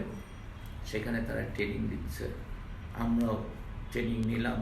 মেজর হায়দার তখন ক্যাপ্টেন। তখন আপনি মানে আপনাকে কি মানে এত ছোট একটা ছেলে, তো আপনাকে বলেন যায় এই এত পিচ্চি ছেলেকে সবচেয়ে মজার ঘটনা কি, অনেক সময় লেগে যাবে, তারপর অনেক ছোট করে বলি। যখন আজিজ ভাইকে ছুটিটা দিলাম, আমরা 240 জনের নাম লিস্ট করলাম, যুদ্ধে যাব। তো সকালবেলা হয়ে গেছে, ট্রাক 4টা ট্রাক দাঁড়িয়ে আছে, 240 জনের কাছে সবাই সরে যাচ্ছে। এর মধ্যে আসাম আব্দুর রব আমাদের বলেছিল আজিজ ভাইকে, আজিজ তোমরা এত তাড়াতাড়ি যুদ্ধে যাচ্ছ, দেখো আমরা তোমাদের স্পেশাল ট্রেনিং দিব, এত তাড়াতাড়ি যেও না। বেঙ্গল রেজিমেন্ট ইপিআর যুদ্ধ করছে, এত তাড়াতাড়ি মরলে যুদ্ধ করবা কিভাবে, তো অপেক্ষা করো, আমরা তো স্পেশাল ট্রেনিং নিব। আজিজ ভাই বলেছিল, রব ভাই আমরা স্পেশাল ট্রেনিং বুঝি না, আমার মা বোনকে ধরে নিয়ে যাচ্ছে, সেটা বাঁচাতে হবে, এখানে বসে আমরা রেশন খাবো না, অস্ত্র চাই। খালেদ মোশাররফ বলেছে অস্ত্র দিবে, আমরা ট্রেনিং নিয়ে চলে যাব। আমার খুব মনে পড়ে, তো যখন যাব ওই রব ভাইয়ের কথা শুনে আমাদের 240 জনের মধ্যে মাত্র আমরা 7 পৃষ্ঠার ছেলে মতিনগর গেলাম। তো যখন মতিনগর গেলাম, কিছু ছেলে ওই লুকিয়ে যারা ছিল, আমি ট্রাক থেকে নামে ওনাদের খুঁজতে গেছি, আজিজ ভাই নির্দেশে ট্রাক ছেড়ে দিয়েছে। পরে আমি একজন বেঙ্গল রেজিমেন্টকে ধরে ক্যাম্পে আসলাম। ক্যাম্পে যখন ঢুকেছে তখন ক্যাপ্টেন মতি, খুব ছোট গায়ে, তুমি কোথা থেকে আসছো? স্যার আমি ঢাকার থেকে আসছি। কেন আসছো? যুদ্ধ করতে। এই তুমি পাকিস্তান আর্মির চর, তুমি যুদ্ধ করতে আসছো, আমার বাবা তোমাকে ছাড়ছে? স্যার আমি তো, আমার বাবা তো এসপি, আপনার সিলেটের কথা বলেন, আমার জন্ম সিলেট, আব্বাও সিলেটের এসপি ছিলেন। তখন আমার প্যাটের মতো ওনার স্টিকটা এইভাবে কুতার দিয়ে মোচড় মারছে। আমি বুঝতে পারি না, মোচড় মারলে আমার টান দিয়ে সামনে নিয়ে আসছে। এসে হাবিলদার ছিল চাচা, তাকে বললো ওকে আটকাও। তো ক্যাপ্টেন হায়দারকে বললো, হায়দার ওর বাড়ি ময়মনসিংহ ইন্টারভেশন করো, আমার মনে হয় পাকিস্তান আর্মির ভালো সোর্স, চর। তো আমি খুব খেপে গেলাম, আমি তো তখন আর্মির নিয়ম টিয়ম হয় না, আমাকে কিসের চর হচ্ছে? আমি এসপি ছেলে, আমি যুদ্ধ করতে আসছি, আপনি আমাকে বাধা দেবেন কেন? আপনি যদি আমাকে ট্রেনিং না দেন, তারপর আমি যুদ্ধ করে পাকিস্তান আর্মি মা। এই কথা শোনার পর হায়দার ভাই আবার আমার এলাকার বড় ভাই, আমাদের চীনে আত্মীয়তার সম্পর্ক, তো উনি আমার বড় ভাইকে চিনতেন, মিস্টার ইস্ট পাকিস্তান ছিল। বুঝতে পারলাম আমি ফারুকের ছোট ভাই। হায়দার ভাই তখন আমাকে নিয়ে টিলার উপরে খালেদ মোশাররফ ট্যান্ট, ওনার ট্যান্ট, মতিন ভাইয়ের ট্যান্ট, বলে তুমি বড় ভাইদের সাথে থাকার দরকার নেই, তুমি আমার সাথে থাকবা। তো ওইখান থেকে আমি মায়া ভাইদের ট্রেনিং দেখতাম। তা হায়দার ভাই আমাকে ট্রেনিং দিল এক্সক্লুসিভ গ্রেনেডের। সেখানে পাকিস্তান আর্মি আক্রমণ করলো, আমরা চলে আসলাম মেলাঘর, সাহসের ঠিকানা, যেখান থেকে ঢাকার গেরিলাদের যাত্রা শুরু হলো। তো আমরা মেলাঘর থেকে জুন মাসে গোলাবারুদ বরাদ্দ হলো, মায়া ভাই প্রথম 17 জনে ঢাকা শহরে ঢুকলো 7ই জুন। ঢুকে আমার বাসার সামনে হোটেল কন্টিনেন্টালে আক্রমণ করে ইতিহাস রচনা করলো। সেটা আমরা খবর জানতাম না। আমি 17 জুন আসলাম, আমি এসে কন্টিনেন্টালের পাশে পরিবাগের মোড়টার মধ্যে আমি গ্রেনেড ছুটতে পাকিস্তান আর্মি দেখি 300-400 গুলি করলো। তো এইভাবে আমাদের চোরাগোপ্তা হামলা চলতে থাকলো। এই চোরাগোপ্তা হামলা চালাতে চালাতে আমি ধরা পড়ে গেলাম 30শে আগস্ট। এর মধ্যে অনেক ছোট যুদ্ধ করলাম। 30শে আগস্ট আমি ধরা পড়ে গেলাম 3টা গ্রেনেড নিয়ে। এই ইস্কাটনের টিএমসি ভবন যেটা আছে, তখন এটা ডলি আসাদের বাসা ছিল। আজিজ ভাই বলেছিল চলো 3টা গ্রেনেড আপনি কত নাম্বার সেক্টরে ছিলেন? সেক্টর 2, সেক্টর 2, খালেদ মোশাররফের সেক্টর। ওখানে খালেদ মোশাররফ সাহেবের সাথে সরাসরি সম্পর্ক ছিল রেগুলার আর্মিদের, আর আমাদের সম্পর্কটা ছিল মেজর হায়দারের সাথে। গেরিলা যারা আমরা চোরাগোপ্তা হামলা করি, ঢাকা, কুমিল্লা, ফরিদপুরের ছাত্র যুবক যারা ছিলাম, সব মেজর হায়দারের সাথে আমাদের একটা সুসম্পর্ক ছিল। তা হায়দার ভাইয়ের আমরা দীর্ঘদিনে আমরা বেশি ছিলাম। তো যখন ধরা পড়ে গেলাম, কি নৃশংস টর্চার আমাকে বরণ করতে হলো। আমি বোধহয় এই ছোট একজন আমাদের যেটা হয় যে একটা ছোট মানুষকে দেখার পরে তো আমাদের মনের ভিতরে একটা মায়া মমতা জন্মে। না, এর মধ্যে যে আমি যখন গেরিলা যুদ্ধ শুরু করেছি, গ্রেনেড মারি, আমি তো প্রায় আপনাকে যে অত্যাচার তো অবশ্যই সহ্য করতে হয়েছে। অবশ্যই। এখানে একটা কথা বলে রাখি, আমরা যখন যুদ্ধে গিয়েছিলাম, মেজর হায়দার কমান্ডো আর্মি ছিলেন, পাকিস্তান 3rd কমান্ডো ব্যাটালিয়নের, উনি ক্যাপ্টেন ছিলেন। তো উনি আমার কমান্ডার সৌজিব ছিল, আজিমপুরে ছিলেন, খুব সাহসী যুবক। 2nd ইন কমান্ডার জাইবুল আনাম বাড়ি, তারপরে আমাদের সাথে যারা ছিল লুৎফর, বাহাউদ্দিন, হেলাল, তারপরে মানি, তারপরে সাইফুল, রাহাগীর, সবাই সব ছোট ছোট। তো আমাদের বলছে এই বাচ্চা ছেলেরা তোমরা যে আসছো, তোমরা তো কথায় কথা বলতেছো পাঞ্জাবি বেগুস আর্মি মারবা, পাঠান মারবা, যখন ধরা পড়ে যাওয়া তখন তোমরা কি করবা? তখন আমরা বলেছিলাম স্যার আমরা আত্মহত্যা করবো। আত্মহত্যা করতে তো পারবা না, ওরা তোমাদের দিবে না। কারণ স্যার ইচ্ছা করে ঝাঁপ দিয়ে পড়ে ওদের মারার চেষ্টা করবে, মেরে ফেলবে। না, সেটা পারবা না। আমি করলাম তোমাদের টর্চার করে তোমাদের মুখ থেকে তোমাদের দলের খবর জানবে, গোলা বারুদের কথা জানতে যাবে, তখন তোমরা কি করবা? আমরা বললাম আমরা মুখ খুলবো না, আত্মহত্যা করবো। তখন উনি আমাদের উপদেশ দিয়ে বললেন, দেখো তোমরা এখানে এসে বঙ্গবন্ধুর ছবির নিচে শপথ নিয়েছে আমরা সেক্টর 2 মেলা করে, গাছের মধ্যে বঙ্গবন্ধুর ছবি, যে আমাদের আর্টিস্ট আমাদের শাহাবুদ্দিন ভাই, উনি ছবিটা আর্ট করেছিলেন। কোরআন শপথ নিয়েছে, বঙ্গবন্ধু তোমার কথা দিচ্ছে আমরা দেশ মুক্ত করবো, মা বোনের ইজ্জত রক্ষা করবো, পাঞ্জাব বেরুজ পাঠান আর্মিকে হত্যা করে এদেশ থেকে আমরা তাড়াবো। তখন হায়দার ভাই বলতো তোমরা যে শপথটা নিয়েছো, যদি ধরা পড়ে যাও তোমাদের নৃশংস টর্চার করবে, তখন তোমরা একদিকে দেশ, একদিকে মা, একদিকে বোন, একদিকে তোমার পাঞ্জাবি শত্রু, তুমি কোনটা বেছে নিবা? একদিকে তোমার মৃত্যু। আমরা বললাম আমরা তখন জবাব দিতে পারছিলাম, বললে তোমরা মৃত্যুকে বেছে নিবা। নৃশংস টর্চার করবে, তোমাদের সাথে সহযোদ্ধাদের নাম জানতে যাবে, তখন তোমরা কি করবা? নাম বলবো না। আমি যখন ধরা পড়ে গেছিলাম, আমার এমপি হোস্টেল, নাখালপাড়া এমপি হোস্টেলের পাশে একটা গলির ভিতর রুমে বদি ভাই, রুমি ভাই, জুয়েল ভাই, সেই জাহানার ইমামের ছেলে রুমি ভাই, ক্রিকেটার জুয়েল ভাই, আমার ভাইয়ের রক্তের আমানো 21শে ফেব্রুয়ারি সুরকার আলতাফ মাহমুদ ভাই, আরও 4-5 জন ছিলেন। এদের ধাক্কা দিয়ে দিয়ে ওই রুমটার মধ্যে আনলেন। আমি বুবা হয়ে তাকে দেখলাম, কাউকে চেনা যাচ্ছিল না, আঙ্গুলগুলো কাটা, হাড্ডি ভাঙা, এখান থেকে মাংস কামড়ে কামড়ে অর্থ করে চোখ আপেলের মতো ফুলে গেছে, আলতাফ ভাই ঠোঁট ফুলানো, কত বিক্ষত শরীর, মৃত্যুর সাথে লড়ছে, অর্ধমৃত অবস্থা তাদের রুমের মধ্যে দেখা হলো। জুয়েল ভাই আমাকে চিনতে পারলো, যে বলে জালাল তুই ধরা পড়ে গেলিস, কবে ধরলো? আমি বললাম জুয়েল ভাই আজকে ধরা পড়ে গেছে। তোমরা কবে ধরা পড়েছো? টর্চার সেলটা কোথায় নিয়ে গেছে তখন তো আর বলতে তখন পারেন না। চোখ বেঁধে আমাকে ধরা হয়েছে ইস্কাটন টিএমসি ভবন, এখানে রাজাকারদের একটা মিটিং হওয়ার কথা ছিল, এখানে আমি কোথায় নিয়ে গেছে সেটা তো আর চোখ বেঁধে আমাকে একদম হাত মোড়া দিয়ে আমি বুঝতে পারছি ড্রাম ফ্যাক্টরি যেটা এখন যেটা প্রধানমন্ত্রীর কার্যালয় ওর পিছন দিয়ে নিয়ে এমপিও স্লের পিছনে একটা রাস্তার গলির ভিতরে একটা টর্চারিং তলা বাসা সেখানে নিয়ে গেছিল। তখন ওগুলো আমরা চিন্তাম এলাকাগুলো। তো ওইখানে রাখার পর তখন দেখলাম ক্যাপ্টেন কাইয়ুমের সাথে শ্রী জামাত ইসলামী আলবদর কমান্ডার মতিউর রহমান নিজামী, আলী হাসান মুজাহিদ, চৌধুরী মঈনুদ্দিন যে লন্ডনে ইমামতি করছে, এরা স্টেন গান নিয়ে ঢুকলো, কোমরে 5 স্টার রিভলভার, তো রুম খুললো। আমাকে টর্চার করার আগে জুয়েল ভাই বলেছিল, জালাল আমাদের মধ্যে তোকেও হত্যা করবে টর্চার করে, তুই কারো নাম বলবি না। আমরা কারো নাম বলি না, দেখ রুমির হাত ভেঙে দিয়েছে, রুমি কারো নাম বলে নাই। তখন আমার হায়দ্রাবাদের কথাটা মনে পড়লো যে আমি তো ধরা পড়ে গেছি, আমি তো বাঁচবো না, কিন্তু আমি কারো নাম বলবো না, নাম বললে আমি বিশ্বাসঘাতকতা করবো, আর যদি নাম বলি জাতি দেশ আমাকে সম্মান দিবে। তা সেটা আমি স্মরণ করে আমি টর্চারটা বরণ করলাম, আমি কারো নাম বলি নাই, তারাও বলে নাই। তো তাদেরকে হত্যা করা হলো। নিজামী মুজাহিদ আমাকে নৃশংসভাবে টর্চার করেছে, সচিবের আমাদের গ্রুপের নাম জানার জন্য, গোলা বারুদ নেওয়ার জন্য আমি টর্চার বরণ করে নিয়েছি। কোনো কিছু আমি দিই নাই, কোনো কথা বলি নাই। ওই যে পাঞ্জাবি এডিসি ছিল আমাদের সার্কিট হাউসে, সে জেনে গিয়েছিল, আমাকে ধরে নিয়েছে। সে যেহেতু পাঞ্জাবি, তার বন্ধু ছিল কর্নেল হেজাকি ওইখান এমপি হোস্টেলে। সে যখন আমার জন্য তদবির করতে গেছে তখন বাজে রাত্র 11:30 পৌনে 12টা।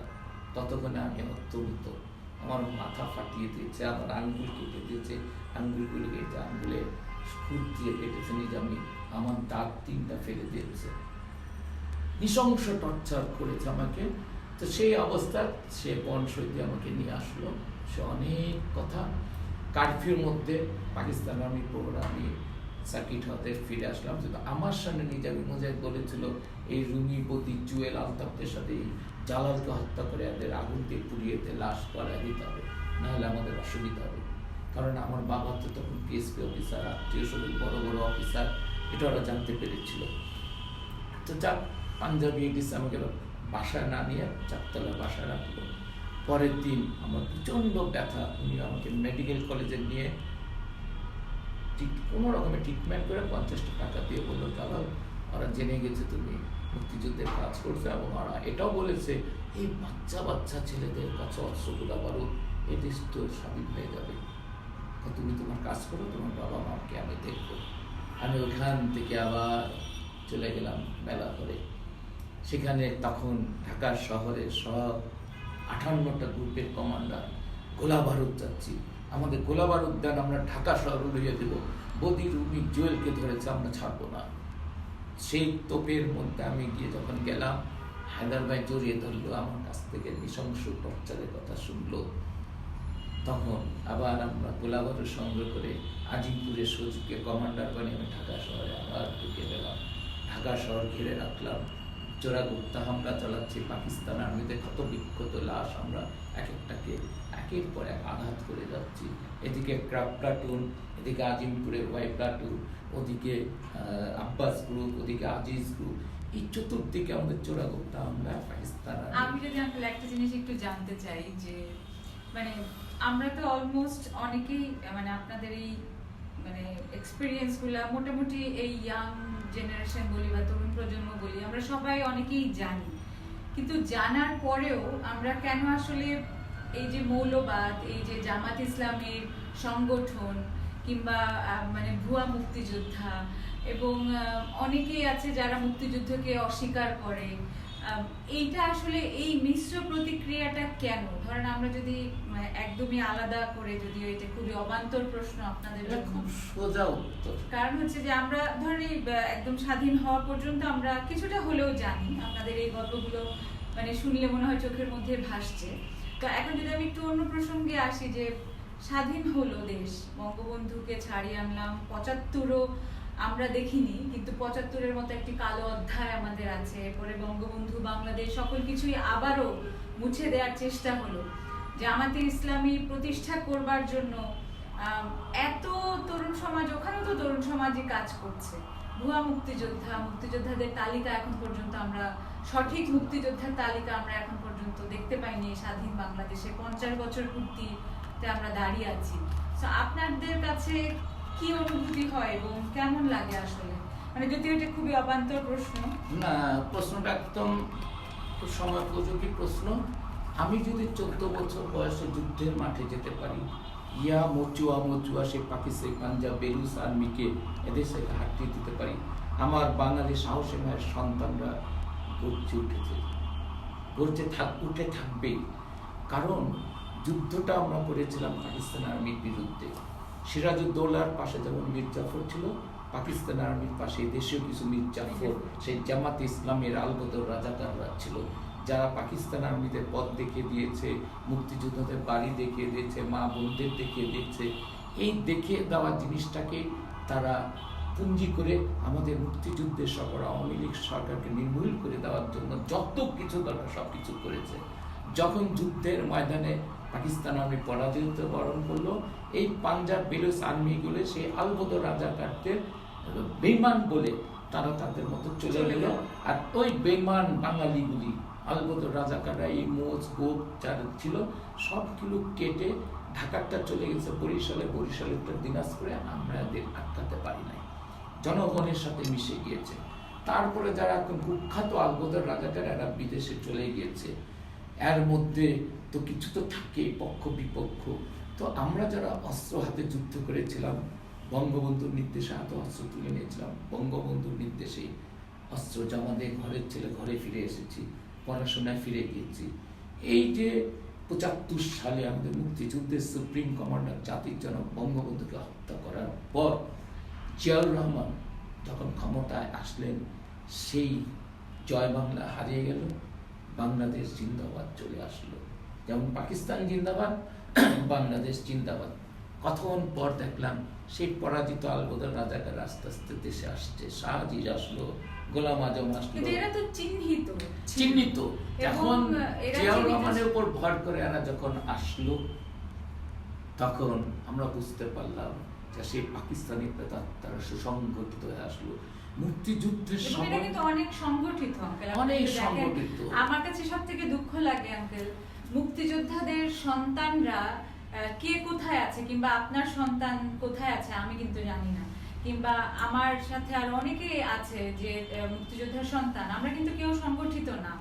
সো মানে তারা কিন্তু মনে হচ্ছে যে অনেক বেশি সংগঠিত হয়ে এই দেশটাকে আবার একটু বলি, তারা সংগঠিত, তাদের পয়সা আছে, আমাদের পয়সা না, আমাদের দেশপ্রেম আছে, আমাদের সাহস আছে। তো আমার মারা তো সাহসী মা, 7.5 কোটি বাঙালির ছিল, তার মধ্যে আমরা 1,20,000 হাতে অস্ত্র নিয়ে একটা বাঁশির শব্দ শুনে বঙ্গবন্ধুকে সামনে রেখে এই 1,20,000 জীবন দিতে গিয়ে যুদ্ধে দেশটা এনেছি। 7.5 কোটি বাঙালি আমাদের মুক্তিযুদ্ধের লোক ছিল, ওই আলবদর রাজাকার ছাড়া। ওরা নির্বাচন করেছে, জিতে নেই, পারবে না, ঘৃণা ধিক্কার আছে। আজকের নতুন প্রজন্মদের জিয়াউর রহমান ক্ষমতা আসার পর 21টি বছর আমার জয় বাংলা হারিয়ে গিয়েছিল নির্বাচনে। মুক্তিযোদ্ধা, মুক্তিযুদ্ধের বিষয়গুলো, বঙ্গবন্ধু, এগুলো সেই 21টি বছর নতুন প্রজন্ম জানতে পারে নাই, সুযোগ পায় নাই। তারপরে প্রজন্ম গর্জে উঠেছিল। এই যে যুদ্ধ, বঙ্গবন্ধুর কন্যা জননেত্রী শেখ হাসিনা দেরিতে হলেও যুদ্ধ অপরাধীদের বিচারের ডাক দিয়েছে। আমরা ঘেরাও করে তাদের পাকড়াও করলাম, খাঁচার ভিতর করে সাক্ষী দিয়ে আমরা তাদের ফাঁসির কাজ টেনে, আমি নিজেও সাক্ষী দিয়েছি। মুজাহিদ নিজামের ফাঁসি হয়েছে, গণজাগরণ মঞ্চ সৃষ্টি হলো। তো এই গণজাগরণ মঞ্চে এতটুকু শিশু, বাচ্চা, বৃদ্ধ সবাই এসেছে, ফাঁসি চাই, রাজাকারের ফাঁসি চাই। ঠিক এই গণজোয়ারটা আমার বাংলার মুক্তিযুদ্ধের মাটিতে, বঙ্গবন্ধুর মাটিতে কোনোদিন মুক্তিযুদ্ধ হারাবে না, হেরে যাবে না। আমার বয়স আজকে 64 বছর, 13 বছর 14 বছর বয়সে যুদ্ধ করেছি। আমার 2 ছেলে বড় হয়েছে, তাদের মধ্যে মুক্তিযুদ্ধের চেতনা আছে, বঙ্গবন্ধু আছে, তোমার কাছেও আছে। তো আমাদের সংখ্যা কম হলে আমরা তো ভীত নই। একটা মাত্র উদাহরণ দিই, 7.5 কোটি বাঙালি সপ্ত স্বাধীন বাংলাদেশ চেয়েছিল। ওই যে মোচুয়া পাঞ্জাব বেলুচ, ওদের লক্ষ লক্ষ ওদের বিমান ছিল, হেলিকপ্টার ছিল, কামান ছিল, আমাদের 3 রাইফেল ছিল, কিন্তু আমাদের বুক ভরা সাহস, বজ্র বঙ্কুর বজ্র কণ্ঠ। আমরা তো দেখিয়ে দিয়েছি বিশ্বকে, বাঙালি যে মাসলি বাঙালির কথা বললো, আমরা এই মোচো মোচো আমাদের পায়ের তলায়, আমাদের পায়ের তলা তাদের মাথার মতো করিয়ে দিয়েছে। তা আমার রক্ত কথা বলবে। বঙ্গবন্ধু আছে, সারা বিশ্ব বঙ্গবন্ধুকে চিনে। বঙ্গবন্ধু শতবার্ষিকীতে নতুন প্রজন্ম তোমার এই জিনিসটি শুনবে, আমার বিচ্ছুর সেই বয়ান শুনবে। যদি তোমার মাধ্যমে নতুন প্রজন্মের কাছে আমার প্রত্যাশা, আমরা সব সাহসী মায়ের সন্তান, মায়ের দুধ খেয়েছি। মায়ের ইজ্জত যে রক্ষা করতে পারে সেই তো মায়ের সন্তান। যে সন্তান বাবাকে বাবা বলে ডাকতে পারে না, মাকে সম্মান দিতে পারে না, মায়ের ইজ্জত রক্ষা করার জন্য গর্জে উঠতে পারে না, সে মা কি বুক ফুলে বলতে পারবে আমার সাহসী সন্তান? আমি মুক্তিযোদ্ধা হিসাবে আমি যদি পারি, আমার নতুন প্রজন্মের সাহসী সন্তানরাও পারবে। আজকে আমার মুক্তিযুদ্ধের যে 4 east Bengal regiment, 2nd east Bengal regiment, সেই প্রাক্তন ইপিআর ভাইদের, আমার পুলিশ ভাইদের, ছাত্র, কৃষক, শ্রমিক, লেবার সবাই মিলে তো যুদ্ধ করেছি। সেই মুক্তিযুদ্ধের বাংলাদেশের আমাদের দেশপ্রেমিক আর্মি আজকে সারা বিশ্ব জয় করে নিয়েছে। তা আমরা তো আশার আলো দেখতে পাচ্ছি। আজকে আমার বাংলাদেশ উন্নয়নের দিকে এগিয়ে যাচ্ছে। শেখ কিসিঞ্জার বলেছিল তলাবিহীন বাংলাদেশ। বঙ্গবন্ধুর কন্যা সবকিছু ঝেড়ে মুছে দিয়ে দুর্জয় দুর্বারভাবে যে এগিয়ে যাচ্ছে, নেত্রীর কাছ থেকে সব শুনেছেন বঙ্গবন্ধু এবং মুক্তিযুদ্ধের আদর্শ। সেলুট জানাই, এটাই হবে জয় বাংলার দেশ।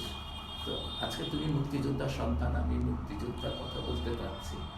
কালকে আমি থাকবো না, তুমিও থাকবে না, কিন্তু নতুন প্রজন্ম এই বাংলাদেশ, আমরা সিরাজউদ্দৌলার ইতিহাস পড়েছি, মোগলদের ইতিহাস পড়েছি। একমাত্র বাঙালি রাজা বঙ্গবন্ধু শেখ মুজিবুর রহমান। পাঠান, মোগল, সেই গ্রিস, ইস্ট ইন্ডিয়া সবাই তো বিদেশি ছিল। আমাদের একমাত্র বাঙালি রাজা বঙ্গবন্ধু এই পৃথিবীতে বাংলাদেশটাকে বিশ্বের কাছে তুলে ধরেছে। সেই তুলে ধরা বাংলাদেশ কোনোদিন পরাজয় বরণ করবে না। আমরা অস্ত্র জমা দিয়েছি, ট্রেনিং জমা দেই নাই। আমরা 1,20,000 মুক্তিযোদ্ধা যদি হাতে অস্ত্র নিয়ে যুদ্ধে যুদ্ধে দেশটা জয় করতে পারি, এখন তো অগণিত। যতই জামাত শিবির সুসংগঠিত থাকুক, ওদের মধ্যে সে দেশপ্রেম নাই। আমাদের নতুন প্রজন্মরা ওদের জন্য পেতে বসে আছে। ইনশাল্লাহ এটা তারা কোনোদিন পারবে না। আমি তো 2টাকে ফাঁসি দিয়েছি, সাক্ষী দিয়ে। আমি তো সবসময় সবুজ পোশাক করি, আর আমাকে খুঁজে বেড়ায়, আমি তো ওদের খুঁজে বেড়াই। আমার সরকার পাওয়ারে আছে, আমি তো অনেক কিছু করতে পারি। যুদ্ধের মাঠে করার নিয়ম আছে। আল্লাহকে আমি অসন্তুষ্ট করতে পারি না, আর কাউকে মারার অধিকার আমার নাই। তো আমাকে যখন মারতে আসবে আমি তখন ছেড়ে দেবো? আমি তো কিভাবে বোম বানাতে হয় আমি জানি, কিভাবে ব্রিজ ধরতে হয় আমি জানি, কিভাবে 100টা লোককে তৈরি করতে হয় আমি জানি। তো এটা বঙ্গবন্ধুর দেশ, মুক্তিযুদ্ধের দেশ। আমরা অস্ত্র জমা দিয়েছি, ট্রেনিং জমা দিই না।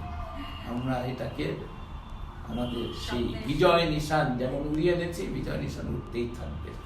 আঙ্কেল, আপনাকে অনেক অনেক ধন্যবাদ। মানে আপনাদের এই কথা যখন শুনতে থাকি তখন সময় কোন দিক দিয়ে বয়ে যায়, আসলে সময় আটকে রাখা যায় না। অগণিত প্রতিটি মুক্তিযোদ্ধার এক একটি ইতিহাস, এক একটি গল্প।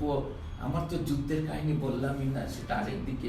আমি জাস্ট নতুন প্রজন্মকে অপারেশনগুলি বললাম, গণহত্যা এবং এই যে বদি রুবি জুয়েল ভাইরা চলে গেলেন। দেখো নতুন প্রজন্ম মৃত্যুকে বরণ করে নিয়েছে, কারো নাম বলেনি, অস্ত্র গোলা বারুদের কথাও বলেনি। এটাই ছিল আমাদের যুদ্ধ। একদিকে মা, একদিকে বোন, আত্মীয় স্বজন, আরেকদিকে দেশ, মাটি, আমাদের পতাকা। আমরা তোমাদের কাছে সেই পতাকা তুলে দিয়েছি, একটি সংবিধান দিয়েছি, দেশের আইন তুলে দিয়েছি। আজকে এই মুক্তিযুদ্ধের স্বপ্নের বাংলাদেশে জঙ্গি এসেছে, মাদক এসেছে, দুর্নীতি এসেছে। আমরা যেটা পারি নাই, নতুন প্রজন্ম এই জঙ্গি, মাদক, সন্ত্রাসকে নির্মূল করে দিবে। সেটাই হবে তোমাদের যুদ্ধ। তোমাদের ঘর থেকে তোমরা যুদ্ধ শুরু করবে, সেটাই আমরা মুক্তিযোদ্ধারা প্রত্যাশা করি। আমরা ছিলাম, আছি, থাকবো। অনেক ধন্যবাদ আঙ্কেল। বন্ধুরা, আমরা আসলে বিদায় নিতে চাই না, কিন্তু বিদায় নিতে হয়। সময় যদিও অনেকক্ষণ আমরা কথা বলতে পারি, কিন্তু আসলে তখন দেখা যাবে যে অনেকেই হয়তো আমাদের সাথে থাকবে না। তো আজকে যারা আমাদের সাথে লাইভে ছিলেন, আমরা চেষ্টা করছি অল্প অল্প করে আপনাদের সামনে তুলে ধরবার জন্য। জানি না কতটুকু পারবো, তবে আমাদের সামর্থ্য এবং আমাদের যতটুকু আমরা পারি চেষ্টা করে যাচ্ছি, চেষ্টা করে যাব। আপনাদেরকে আমাদের সাথে চাই, পাশে চাই, কারণ এই দেশটি আমার, আপনার, আমাদের সকলের। আর অবশ্যই আমি এই গানটির মতো করে বলতে চাই যে এমন দেশটি কোথাও খুঁজে পাবে না কো তুমি, সকল দেশের রানী সেজে আমার জন্মভূমি। এই জন্মভূমির জন্য এরকম সুপার হিরোরা জীবন বাজি রেখে বাংলাদেশকে এনে দিয়েছে। তাই আমার কাছে মনে হয় এমন একটি স্বপ্নের সোনার বাংলাদেশে দলমত নির্বিশেষে দেশটা আমার আগে, এই কথাটা যদি মাথায় রেখে প্রতিদিন একটি করেও ভালো কাজ করি, তাহলেই হয়তো আমার দেশটা স্বপ্নের সোনার বাংলাদেশ হবে। সবাই ভালো থাকবেন, সুস্থ থাকবেন। জয় বাংলা, জয় বঙ্গবন্ধু। ধন্যবাদ। অপূর্ব লাইভ থাকলে না। হ্যাঁ।